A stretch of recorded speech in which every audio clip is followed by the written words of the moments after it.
Warm apple pie. Warm apple pie with a hint of vanilla. A kind of pie a la mode. In what was perhaps the most magical moment of my life, this amazing smell kept my senses, primarily my sense of touch, at bay. Remarkably, however, Angela and I didn't go to prom or any of the other weekend events everyone plans for the occasion. I approached her from behind in line at the movie theater, and she smiled shyly. I smiled back at her, and we both laughed. While almost everyone else at Comac South High School was at prom, we two misfits walked unaccompanied into the movie theater on a beautiful May evening in 1974. Angela and I had known each other since my family had moved to town 5 years earlier. Officially, I am Nicholas Trzynarski, and since both of our last names began with a T, I often sat right behind Angela in the several classes we attended together over the years. During that time, we went from mere acquaintances to pretty good friends and whatever we called it. Anyway, she was my first and I was hers. It is said that the clerks at Ellis Island abbreviated the names of many immigrants when they came to the U.S. because they couldn't pronounce or understand them. If that's true, I don't even want to know what my real last name is. I always felt like I should get 100 points on all spelling tests just for pronouncing my last name correctly. Maybe that's why I'm Nikki to my family, but to everyone else who's important in my life, and even those who aren't, I just call myself Trick. Except for Angela. To her, I've always been Nicholas, pronouncing all three syllables rather than blending in two. It was easy to realize that Angela didn't think too highly of me the first year my family lived in town. I was a skinny 7th grader with a bunch of dark brown, unruly hair. Depending on who you talk to, I was considered either a quirky genius or a lazy slacker, and probably both were true to one degree or another. I could get great grades if I wanted to, but I rarely had the opportunity. I was bored to tears in school, and my competitive fervor dulled when I learned how many kids cheated to get good grades. Most of the time, I just showed up to school, kept my mouth shut, and was one of many nameless kids. Angela, on the other hand, was almost my polar opposite. She was incredibly smart, probably the smartest kid in our class, and competed like no one else I'd ever met. She was indefatigable and never let anyone hold her back. She barely tolerated the younger ones asking questions of the teachers, probably because she thought they were interfering with her learning. At that period of her life, she was also not known for her tact and was very direct with everyone. Someone must have once explained to her what tact was, and at least forced her to be tolerant. No one wondered why she had few friends. Angela was a force to be reckoned with, not only in the classroom but physically as well. In 7th grade, her height was 5'8", and she towered over almost every other girl in our class. In comparison, my height was 4'11", and my weight was 68 pounds. Perhaps it was due to the fact that young womanhood was not yet knocking on my door. I had 2 lessons with Angela in 7th grade, and I'm willing to bet she didn't say more than a dozen words to me all year. This was pretty typical for me, since I was the new kid in school and hardly anyone talked to me. In 8th grade, my social life took off, but my relationship with Angela remained consistently cool. Then, in 9th grade, she would occasionally have a few words with me. I was fine with both because by this point I had a few good friends and a small social life. But as far as dating went, well, Angela wasn't dating anyone, because I don't think there was a single guy in our school who had the courage to ask her out. There were rumors in the hallways that she was a lesbian, which was not a good thing in the 1970s. Long Island was a mecca for Italian girls, and in 9th grade I could only look up to Jennifer Armaroli, a dark-skinned Southern Italian who had the biggest legs on earth and wore short skirts with bare tights to show them off. To quote Bob Seger, she was a black-haired beauty with big dark eyes and her own glasses sitting high, very tight and high. My love was only at a distance because I never had the courage to ask her out. Between freshman and sophomore year, biology smiled on me, and over the summer I grew 5 inches, reaching a height of 5'7" and a weight of 116 pounds. It was as if the whole world had rediscovered itself to me, and girls who hadn't paid attention to me before suddenly realized I was alive. Yes, I still had a mop of long, unruly hair, but I was now taller than many of the girls who used to look down on me, literally. Maybe because we were seeing each other almost eye to eye now, Angela seemed much friendlier to me. We had several deep conversations, and I began to realize that she wasn't an automaton without feelings. In fact, she had quite a few feelings, and I got the feeling that there was a real girl living somewhere inside just waiting to break free. I tried to talk to her and to her. Of course, she was still the determined Angela, but I was able to see a part of her that I think many others didn't see. A few times, we even sat together at lunch and talked.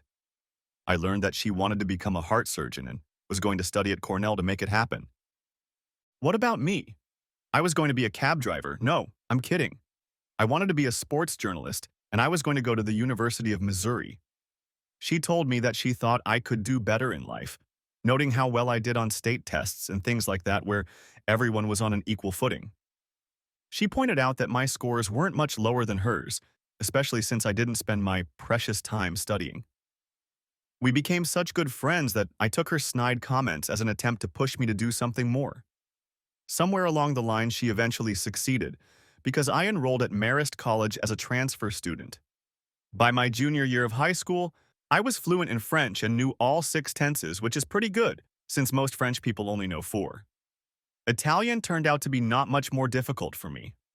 Although Angela didn't have many friends, she was on many committees and participated in many activities throughout her high school years. When one of these groups had a special cause, very often I was her companion. Although we were not a couple, it attracted many looks from our peers. In high school, Angela had very infrequent dates. Not that I had many, but I had more of them than she did. My senior year of high school, I asked a girl I liked, but hadn't dated yet, to prom, and she turned me down. I was disappointed, but not crushed. A few of my friends tried to talk me into taking another friend who really wanted to be at prom, but she wasn't invited. But my heart didn't lie to that, so I told them I wasn't going with anyone. That's how I ended up at the movie theater alone at the prom. Angela and I watched a movie together, and when it ended, it was 11, and I asked if she wanted to have a beer with me. At the time, it was 18 for alcohol in New York City, and there was a bar in town that I had been a regular at since I turned 18. And that's where I took her. I don't think she'd ever had a beer, judging by the look on her face during the first few sips, but she took it like a trooper and drank her half of the pitcher I bought. We just talked like normal people, although I noticed she was a little tipsy as she started giggling and stumbling over some words. We sat 2 at a table of 4, and for some reason I felt like she was getting closer to me as we talked. I decided that 1 pitcher was enough for the day since I was driving, and after paying the waitress, we both got up to leave. At this point, we were practically standing on top of each other, and I'm not quite sure what possessed me, but I leaned over and kissed her. The next thing I knew, I had moved the car to a dark spot in the back of the parking lot, and we both sat in the big, comfy back seat. Again, I didn't quite get it, but we moved on. Once again, we talked about common things without professing our boundless love for each other. I think we both realized that this was one of life's happy moments, and were smart enough to enjoy it. I turned off the engine, pulling up next to her father's car in the parking lot of the movie theater. Before she could open her car door, I pulled her to me, looked her straight in the eye, and said, "Thank you for the gift of you. I will treasure it forever." I realized I had stunned her, and believe me, stunning Angela Tallarico was not easy. Her big eyes widened, but she didn't say anything. Then she got out of the car, got into her automobile, and drove away. I never told anyone about that night, and I don't think she did either. I didn't feel like our friendship had changed one bit because of it. For the next few weeks, I thought about that night every day. I knew I didn't love her. I knew she didn't love me. But there was something about her, and I had to see that if I lit a spark in her, it would turn into a flame. The week before graduation, I asked her out on a date that was supposed to be the week after graduation. She gently turned me down, but it hit me. I knew she could tell she hurt me because I'm sure my mouth was open and tears were in my eyes. At 18, most teenagers think they know everything. I, on the other hand, obviously knew nothing. I was shocked. Sure enough, Angela became valedictorian of the class and, naturally, gave a speech at graduation the following week. I hadn't heard a word of it, nor had I heard any of the other speeches or announcements. I sat next to the class clown, and Mike Lips Laskowitz kept the dialogue going throughout the ceremony. I only laughed out loud a few times and had a smile on my face the entire time. The ceremony lasted over an hour, and when it was over, my mom asked me why I was the only one who seemed to enjoy the entire ceremony. She knew Lips, and when I pointed out that he was sitting next to me, She said she understood perfectly. Your father isn't as funny as this guy. God, what dry speeches, she remarked. No. During the summer, I worked at the local library and played softball with a group of high school kids. We had a pretty good team, and it wasn't a bad group of guys. We often went out drinking after games, most of which we won. In early August, some of us were leaving for school, so we scheduled one last game for the whole team and had a final party for the guys on the team and our girlfriends and cheerleaders. The game was scheduled for late afternoon, and the party was in a friend's big backyard around 8 o'clock. We beat the team from neighboring Deer Park 11-0, so everyone was excited for the farewell party. When I got there, the party had already been going on for about 10 minutes. I quickly grabbed a beer and walked around the courtyard, grabbing a snack and saying hello to everyone. Lori Yarnofstein, the girl who turned me down at graduation, was there. And as I approached the small group of people she was with, she turned to me, smiled brightly, and then just kissed me. Lori and I had been friends all through high school, and I always wanted more, but I didn't work up the courage to ask her out until graduation. She never gave me a reason for rejection, but I found out from my friends who went to prom that she didn't go either. So it wasn't like I was rejected because of someone else. Lori had shoulder-length golden blonde hair, bright blue eyes, and according to a lot of the guys at Comac South, she was just beautiful. I spent the next hour with her. Then, a disapproving voice came from behind my right shoulder. Sorry, Lori, but you're sitting in my seat, Angela said, looking at Lori and me. We raised our heads at the same time. Angela was looking at us through the frames of her glasses. My mouth opened, but no sound came out of it. Lori, stammering, saw the shocked look on my face, quietly got up from the table and walked over to the other group. Just as quietly, Angela moved to the seat Lori had just vacated and just as naturally put her right arm around me. The conversation, which had been abruptly interrupted when Angela approached the table, resumed as if nothing had happened. You owe me, she whispered in my ear, and I intend to collect the debt tonight. I know I blushed 3 shades of red. At the sight of Angela and I, many people looked in our direction with surprised expressions on their faces. I tried my best not to look surprised either. At the end of the evening, several couples were making plans to go bar hopping. When I glanced over at Angela, she was already halfway to my car and beckoning me to follow her. Looks like we have other plans, I said to my best friend Danny and his girlfriend. Gotta go. Do you think you can find us a quiet place to park? She asked in a half-whisper as I watched the lights of the backyard reflect in her dark eyes. Oh yeah, I muttered as I led her to my car and opened the passenger side door in front of her. 5 minutes later, I brought us to a nice, quiet place, and we got down to business. Why? I finally asked quietly. Why did you turn me down for a date before? I thought we had something going on. We did have something, and it was freaking me out. I didn't know how to deal with it, she replied. Look, Nicholas, you know that I've already chosen my path in life, and we both know that long-distance relationships in college never end. I didn't want to start something with you only to have it fall apart 6 months later and you hate me. I really value your friendship and I don't want to lose it. I don't have many friends and I really can't lose them. So if we just stay friends. Okay, I understand, but why tonight specifically? And what was that nonsense with Lori? Considering she refused to ask you to prom, I felt she had no claim on you and wanted to make sure you came with me tonight. I wanted to send you off to college the right way. But it worked out just fine. Where did you learn everything else? It was wonderful. She purred. Believe it or not, I learned it from reading Penthouse and Playboy, I said. There's a lot more to those magazines than pictures of naked women. There are words in between those pictures. Huh, who would have thought it? That should make you very popular in college, she said. After we got dressed and cleaned up, I drove Angela home. I walked to the passenger side of the car, opened the door for her and helped her out. Goodbye, Dr. Tallarico, I said in my most somber tone. If you ever have any free time at Cornell, why don't you send an old friend a letter? I reached into my car, pulled out a pen and a piece of paper, and scribbled down my college address. Goodbye, Nicholas, she said, put my address in the pocket of her shorts, turned, and walked into her house. About a month later, I received a letter from Angela telling me about all the interesting things she was doing. About a week later, I wrote back describing my life. A month after that, I received a second letter, which I also replied to, but that was the last letter I was to receive. I realized what she was getting at. I hoped that someday I would just be a pleasant memory to her. Next chapter. Like I said, I've never dated just for quantity. I don't have that kind of ego. I also don't think I need to date the prettiest girls, at least not the prettiest ones. Yes, it's a bonus if a woman is as beautiful on the outside as she is on the inside, but I'm really looking for inner beauty.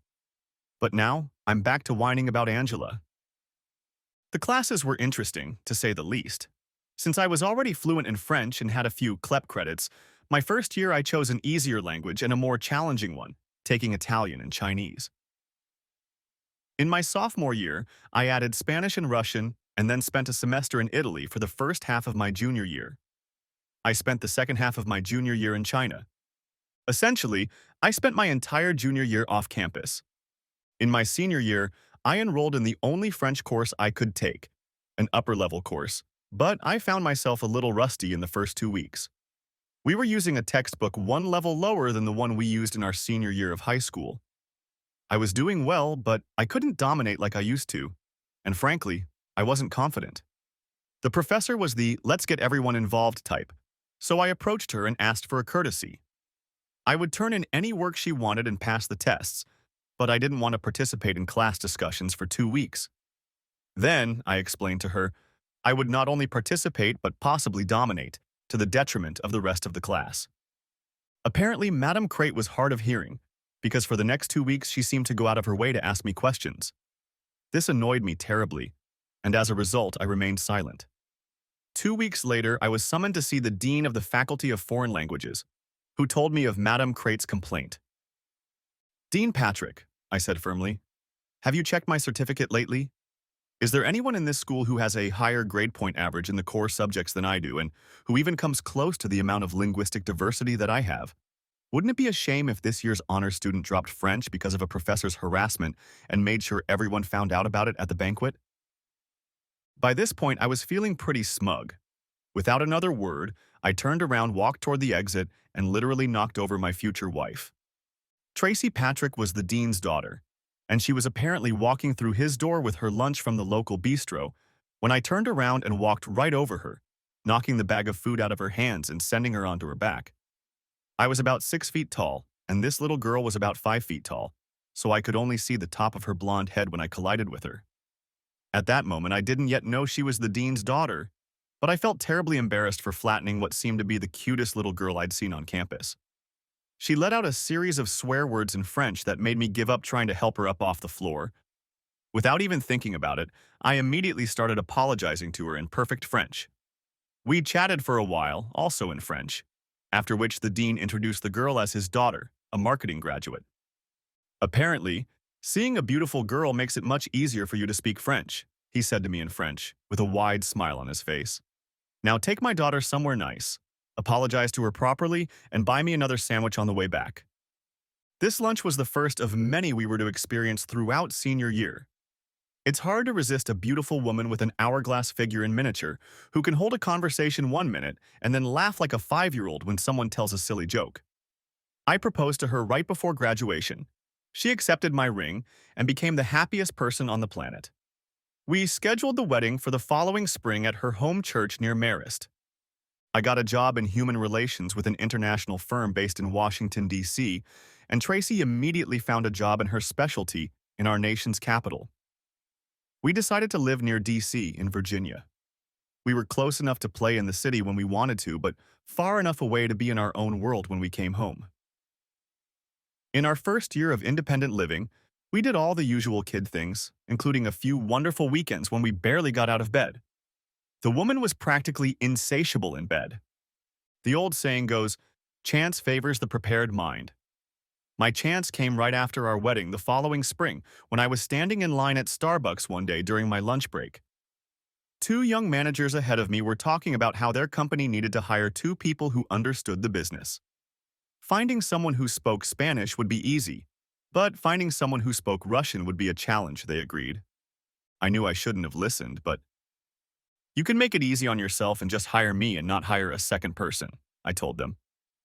They both looked at me perplexed, and I repeated twice, once in Spanish and once in Russian. What are you drinking? Asked the taller of the 2 men, who turned out to be Assistant Vice President Michael Abrams, of 529 Orthopedics, a medical device company. The second man turned out to be the company's director of payroll, John Hardacre. The three of us sat down at a table, and within 30 minutes they told me about a new position they could create for me at the company, and that this opportunity could be the career of a lifetime for me. I told them I needed to talk to my wife about it, and we scheduled an interview for 2 days later.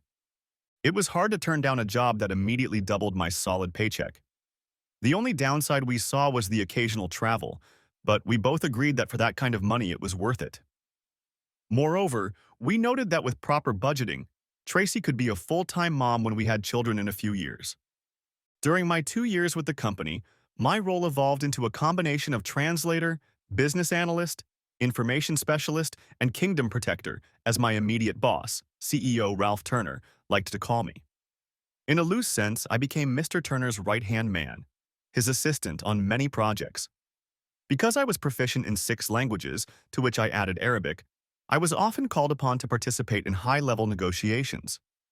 I was not the official interpreter in these negotiations, but it was my responsibility to make sure that what was being said to Mr. Turner was not twisted. It was a kind of covert role, but there were times when I had to go undercover to ensure that the negotiations were not disrupted. These instances usually resulted in the official 529 interpreter losing his job and the other side sitting at the table in shame. In my 28 years, I was making incredible money and playing an important role in an international company. Tracy stopped working right before the birth of our first son, Joshua, 3 years ago, and 3 months before that she gave me a daughter, Isabel. Tracy was a great mother. She drove the kids to all their sporting events, kept the house in order, became a world-class cook, and volunteered at several nonprofit organizations. She was also a wonderful hostess on those rare occasions when we had guests over. Pregnancy only added about 10 pounds to Tracy, as she was also a gym rat, among other things. But those extra pounds seemed to be in all the right places. She had no trouble attracting attention wherever she went, whether she was dressed nicely or in a tracksuit. I had no problem with people staring at her, and she didn't seem to notice the admirers. Even the traveling I sometimes had to do was quite pleasant. Since I was part of the inner circle, I always traveled either business class or first class, and 529 always put us up in great hotels. Occasionally, a woman would make friendly contact with me in the hotel bar and offer to hook up with her for the evening, but I always declined their advances as politely as I could. I was a one-woman man, though it was a nice compliment for a woman to think I wasn't a troll. I still had a mop of unruly hair, though I kept it above my shoulders, and my height was 5'11" at 180. I was also a gym rat. From time to time when a woman tried to pick me up, I would ask her about her history, especially the married ones. I even talked to some of them who told me their stories, and most of the time I encouraged them to try to fix things in their marriage. Perhaps some of them called me Dr. Phil in 6 languages. A few years later, we finalized negotiations with a hospital in New York City, and after a great lunch with the 529 team, I went to the hotel bar, which was mostly dimly lit and empty, for a nightcap with a rye glass or two. Although I didn't turn my head to look, I could tell it was a woman who sat down next to me as I could smell her perfume. "Buying an old friend a drink?" she asked in her direct manner, and I immediately knew it was Angela. "Dr. Talarico, I presume?" I asked. "I always will. You remember. Like I've told you all these years, it's just easier for me to keep the name. My husband's name." I studied her face in silence. Except that she had perhaps seen too much pain and suffering from her patients, or maybe in her own life as reflected in her eyes, her face was almost exactly as I remembered it. She was dressed for an evening out and looked beautiful. She was still a large woman, about 10 years old, but looked a little slimmer than she had in high school, maybe 140 pounds. I took a quick look around her, and most women wouldn't even realize I had gotten such a good look at everything. But this was Angela. Nothing could get past Angela. "Did I pass the inspection?" she asked in a cocky voice. She blinked, waiting for an answer. Of course. It was Angela. "Yes," I replied cheekily. We both giggled and sighed. I ordered her a Tanqueray and tonic. Having occasionally talked to old friends, I knew she was a hopeful cardiac surgeon destined for a very big career. I expected nothing less. I also knew that her career was more important to her than her personal life, and the proof of that was the ring finger of her left hand, despite the slight groove in the skin. Single so far? I asked, lifting my left hand and wiggling my fingers. Yes. He was a good man. He just couldn't stand the fact that it was taking me so long to finish things. I didn't lie to him, just like I didn't lie to you. No, she didn't lie to me. She told me everything straight. What about you, Nicholas? Are you transferring to the UN or something? A wife and 17 kids? I told her about how I got a job in the 529 Division and how things were going. Then I pulled out my phone and showed her pictures of Tracy and the kids. She seemed really happy for me. We had a couple drinks each. Then I paid the bartender and said goodnight to her. She leaned over and kissed me gently on the cheek. I reciprocated. We exchanged cell phone numbers, mostly out of courtesy because I knew she would never have time to return my calls. Tracy went back to work part-time when our second child went to middle school. 6 months after our youngest graduated from high school and left for college, she returned full-time. She worked in the public relations department of a local college, and she seemed to really enjoy her job. Our home life continued as before, except for a new sense of emptiness. It took us a while to come to terms with it, but one Sunday we took a trip back in time and didn't get out of bed for most of the day. The difference was that, this time, we were both 46 instead of 20. I have to admit that I slept like a beast that night, and when I went to work the next morning, my muscles ached on more than one occasion. "Hey, Grandpa, forgot your cane," one of the young guys said to me as I limped to the break room for my first cup of morning coffee. A couple years later, Tracy left the university and took a job with a large financial services company that was moving from New York State to Washington, D.C. Since they were new to the area and she was a veteran, she said she would have a lot of input into some aspects of the company, including things like managing the company's nonprofit expenses. She told me that she might have to work part-time on some projects, but that it wouldn't affect our home life much. I supported her as best I could and told her to keep at it. I didn't pay much attention to it at first, but about a month after Tracy went to work at the financial firm, she started staying late for an hour or two about twice a week, and a couple times she stayed late around 10-11 p.m. She attributed this to dinners with important clients and/or executives from some of the nonprofit organizations the firm worked with, which made sense given her position. I didn't notice any change in her behavior at home, and she seemed to still be the same loving wife. But every now and then, I got the odd feeling that she was trying too hard to be Mrs. Perfect. A few months later, her parents came down from New York to visit. At one point, Tracy and her mother were in the kitchen, and her father and I were in the family room of our house, watching sports and just talking nonstop. "How does Tracy like working for Dennis O'Brien?" I heard he took over most of the day-to-day work from his father Chuck a few years ago. Good for Chuck. He was a couple years younger than me, if memory serves. So he's about 65, Joe Patrick said. "Did Tracy know her boss before she started working for him?" I asked nonchalantly, trying not to give away my concern. "Heh, she never mentioned it." "Oh yeah, the O'Briens lived a few blocks from us when the kids were growing up. Tracy and Dennis were together the last 2 years of high school, even being prom queen and king. For a couple minutes I thought he was going to be my son-in-law, but he broke up with Tracy a few months after leaving for Michigan State. She was very emotional at the time, but you know how it is with kids." I nodded, holding back the rising bile. Tracy and I didn't talk too much about our past love affairs. It didn't concern her, just as it didn't concern me. But you'd think she'd mention that her new boss was an old acquaintance.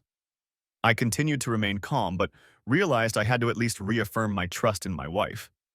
I deftly changed the topic of conversation with Joe, but my brain was suddenly working overtime.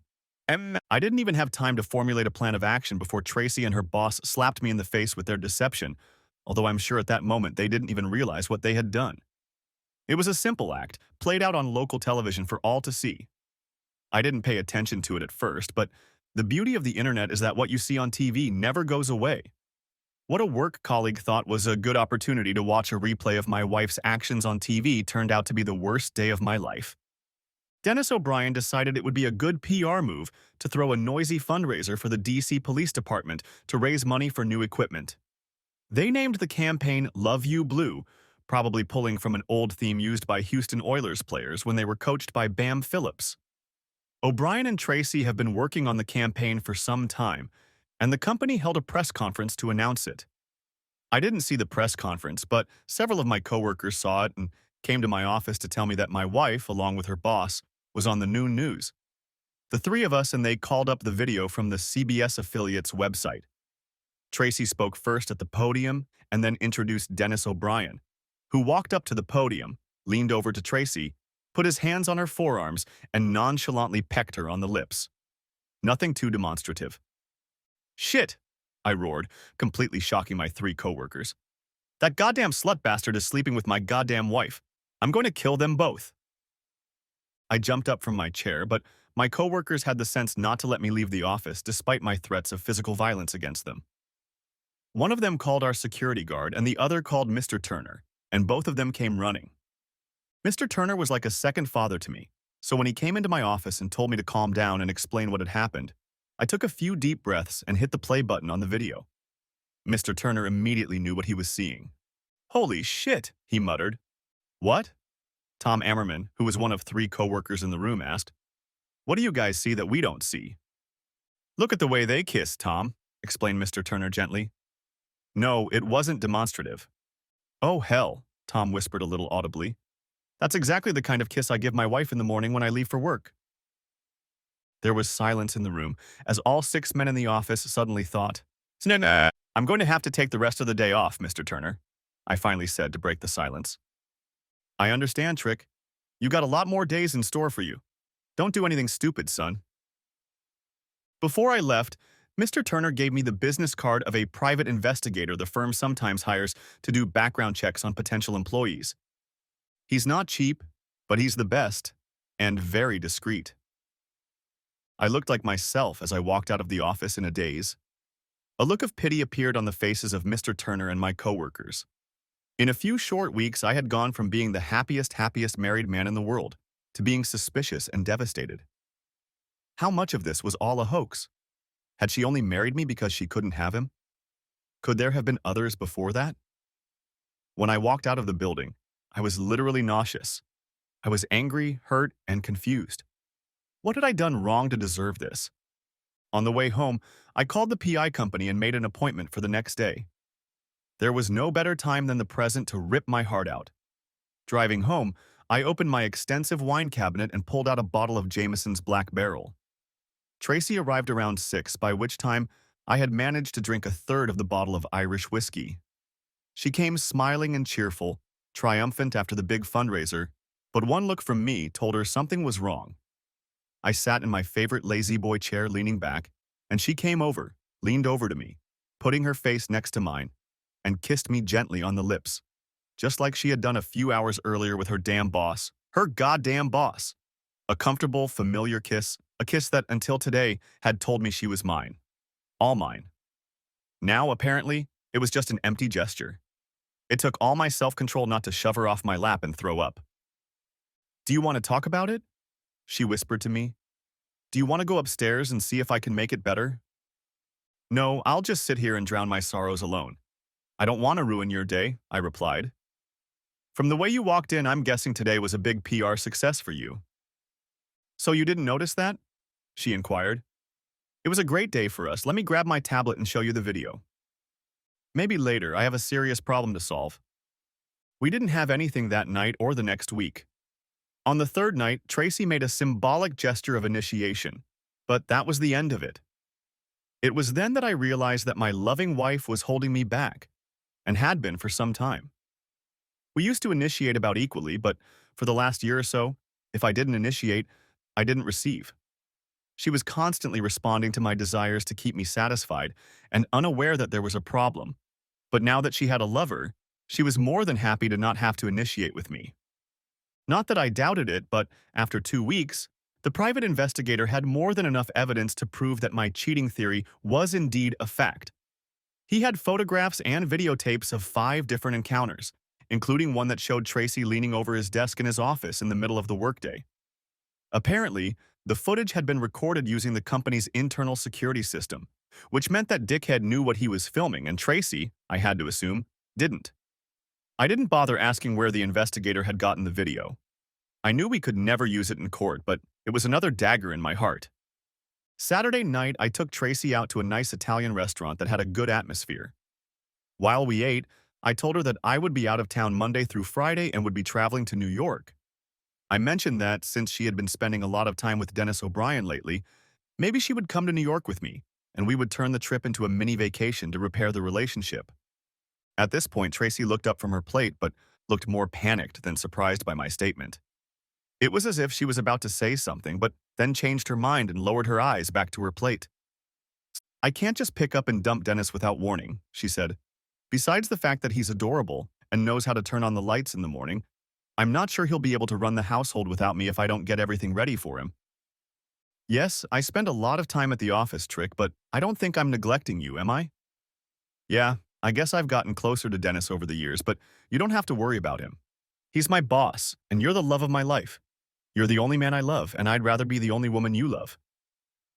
Given the information I already had, I realized Tracy was rubbing some bullshit in my face, so I just handed it back to her, sporting what I hoped was my best smile. Maybe we should get takeout dessert and eat it in bed tonight, I said. She nodded. Among other things, she whispered back to me. I had loved this woman so much for 24 years, and I knew that even though I was mad as hell at her at the moment, I would always love her in one way or another. We never made it to dessert. Monday morning, restraining myself, I walked out the door and left. I stopped at the grocery store and liquor store to stock up on everything I needed to hide out in one of the scrappiest motels in town for the duration of my intended trip. I knew I wouldn't be seen by anyone who could let Tracy know I was in this part of town. Although I had technically taken a week's vacation, I had actually managed to get quite a bit of work done by locking myself away for Monday and Tuesday. Apparently, while I was out of town, the amorous duo didn't go on a rampage and my private investigator had nothing to report. On Wednesday, however, they both left the office early and showed up a few minutes later at a swanky, somewhat exclusive Irish pub on the north side of town. After dinner, they drove to Dennis's house in separate cars. At least she had the good sense not to entertain him in our marital bed. My PI had alerted me when the gymnastics started, and I knew he was recording too. He made his last call around 2 in the morning, informing me that it looked like she would be spending the night with Mr. Wonderful. I set my alarm for 5, and by 7 I was already standing in the middle of Dennis O'Brien's driveway, since he'd apparently asked Tracy to pull into the vacant space in his garage. I was halfway through the morning paper and a second donut when the garage door swung open at 7:30. I guess I could have been a complete idiot, but I honked when Tracy started backing up, not expecting anyone in the driveway. She braked sharply and I saw Dennis slowly climb out of the front seat of his car. I watched them from the front seat of my car. Tracy's eyes popped up to her forehead when she saw me get out of the car and into the driveway. "Tell me again that I'm the only one you love," shouted I to her. Aeswipe didn't look happy as he approached, but then he made the biggest mistake of his life when he told me I couldn't talk to my wife like that. I pounced on him, lowered my shoulder just before contact, and then lifted him up and without stopping on my feet, flopped him on his back and ended up on top myself with a perfect takedown. I'm sure I heard his ribs crack before he made a loud omp sound.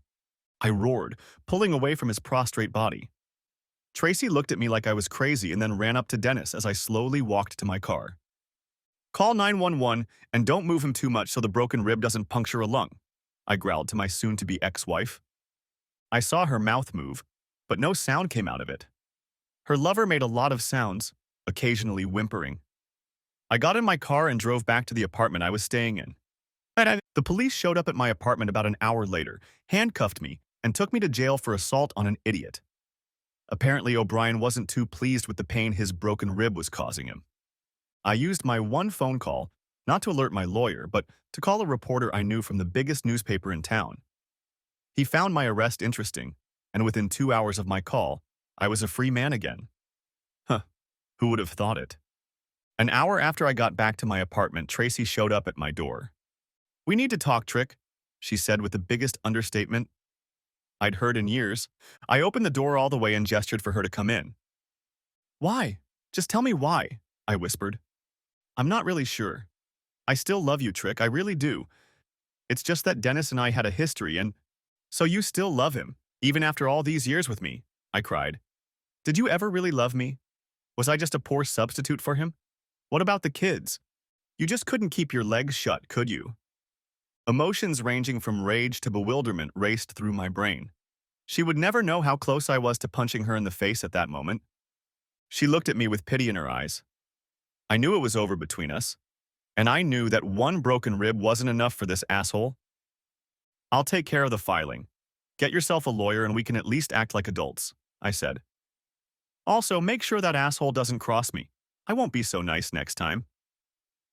Our week-long presentation in New York was a huge success, and on Saturday night, 529 orthopedics threw a raucous party in the upstairs party room of our hotel. All the decent doctors from any hospital in town, a bunch of hospital administrators, and the upper echelon of 529 were in attendance. I was wondering what one of the most famous cardiac surgeons in the city was doing here when she walked in. Heads turned as Dr. Angela Tallarico entered the room, dressed to kill, wearing a black coat. I tensed as I saw her look around, spot me, and head purposefully in my direction. I suppose it could have had something to do with the fact that I hadn't gone out as much since my divorce 4 years ago, or it could have been the fact that it was Angela. I was talking to a small group when I spotted her, quickly apologized, and headed straight for her. I gave her a wry smile and then we hugged. There was a strange silence in the room. Bella, beautiful, I whispered in Italian, knowing she remembered the language she had learned in school. She gave me a 10,000-watt smile. Suddenly, I noticed that there was lively conversations going on all around the room. I hope you don't mind me intruding on your orthopedic party, Nicholas, she said coquettishly. Never, I replied. I'm so glad you stopped by. I directed her to the bar where I brought each of us a Tanqueray cocktail and tonic. At my request, she told me about the life of one of New York's top heart surgeons. I noticed she still wasn't wearing her wedding ring.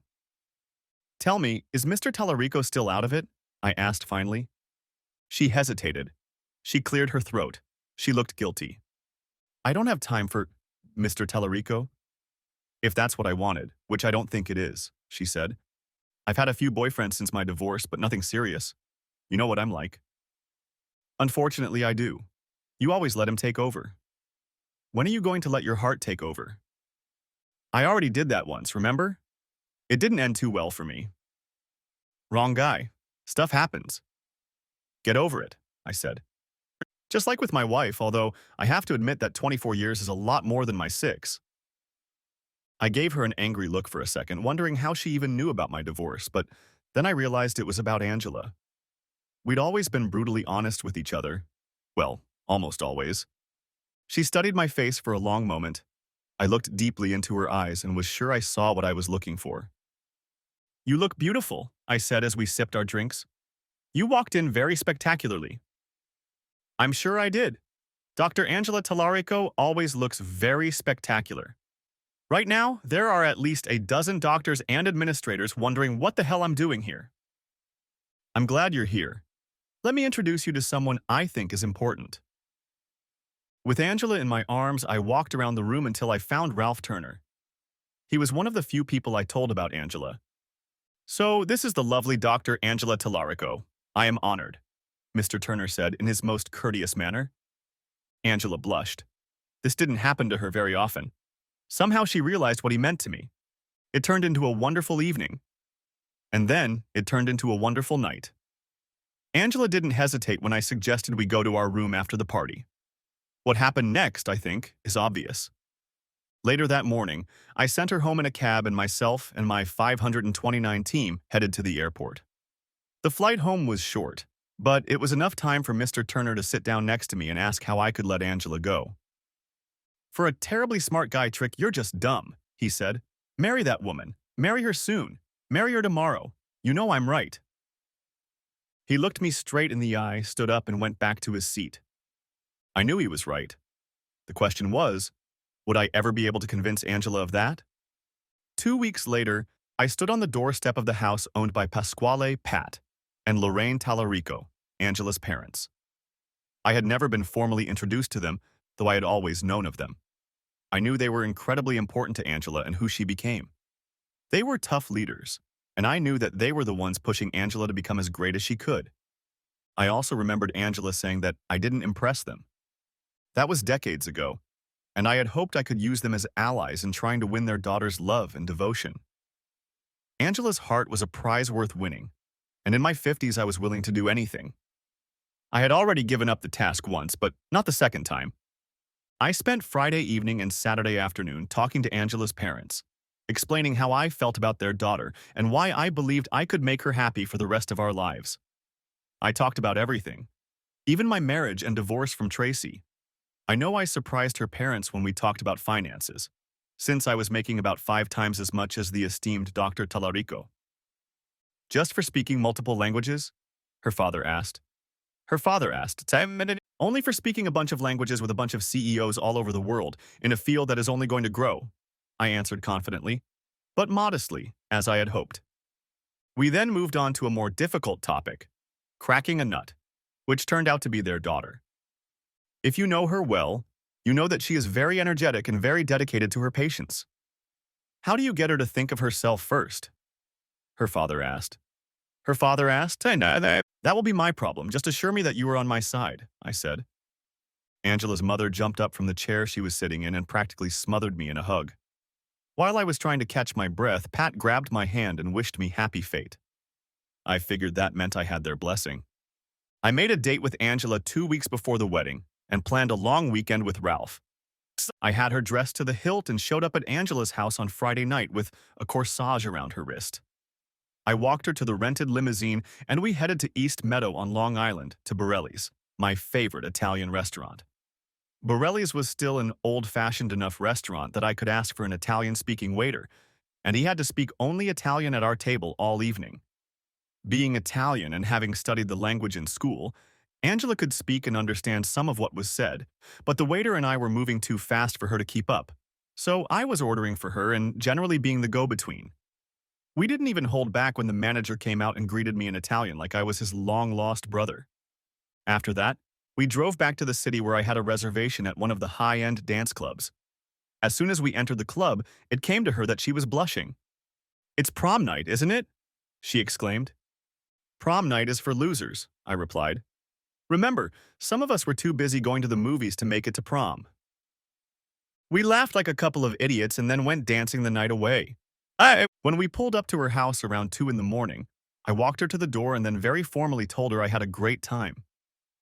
"Why don't you send the limo home for the night?" she wheezed. She didn't need to be told twice. After a few dozen minutes, I asked, "Ange?" No one ever called her Angie or lived up to it. "Have you ever thought about how you want to spend your retirement years?" "Honestly, no, Nicholas," she replied. "I've got some good years ahead of me, so no, I haven't thought about it. Besides, you know I'm not very good at multitasking." I was hoping for something better. Damn, I'm not persistent after all. "Okay, but we still need to get moving. Graduation weekend is far from over," I said. "Are you sure you want to go through with this?" she asked. "Oh yeah, we still have a long way to go, lady," I replied. I grabbed my bag of clothes, and the next day we followed the usual pattern. Lunch, shopping, dinner, then a Broadway play, followed by drinks at another nice restaurant.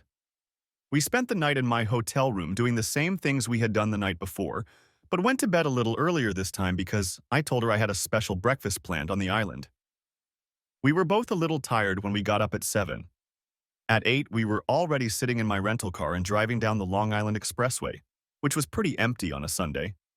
As I turned off the LIE and headed towards Comac, an amused expression appeared on Angela's face as she realized what was up. Her parents were waiting for us on the front porch when we pulled up. Her parents greeted me like I was a long-lost son, but I whispered to her mother that Angela wasn't thrilled about the marriage as we hugged. She was surprised, but told me to hang in there. For her part, Angela looked shocked at the way her parents greeted me. We started with fresh pastries that I had asked her parents to buy from a local bakery, but after that, Angela's mom took over the culinary delights. We ate like kings, and the conversation revolved around Angela and her childhood. There was a lot of laughter around the table. We finished our smoky mimosas, and it wasn't until she finished her flute that she discovered there was something stuck in the bottom of the flute. That's where I'd stuck the 3-carat yellow gold engagement ring that Tiffany and Company had made especially for me. "Nicholas, no, you didn't," she whispered hoarsely, bursting into tears. I can't accept it." "You can accept it," her mother said in a scolding tone, then grinned widely. "It's time for Dr. Talarico to become Dr. Talarico Trin. Trick? Hell, never mind. Angela, I'm not trying to take away from what you've done to get where you are, but there's more to life than just a job. Look at your parents. They've been married for 50 years and they still look like they love each other very much. Don't you love the time we spend together? I do. And I want to wake up with you every morning and know that we'll be together every day. And then the unthinkable happened.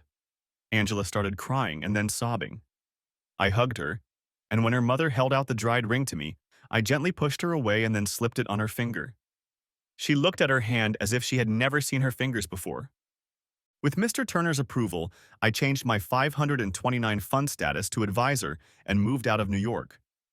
Angela and I bought a nice house in the country, and a year later we were married.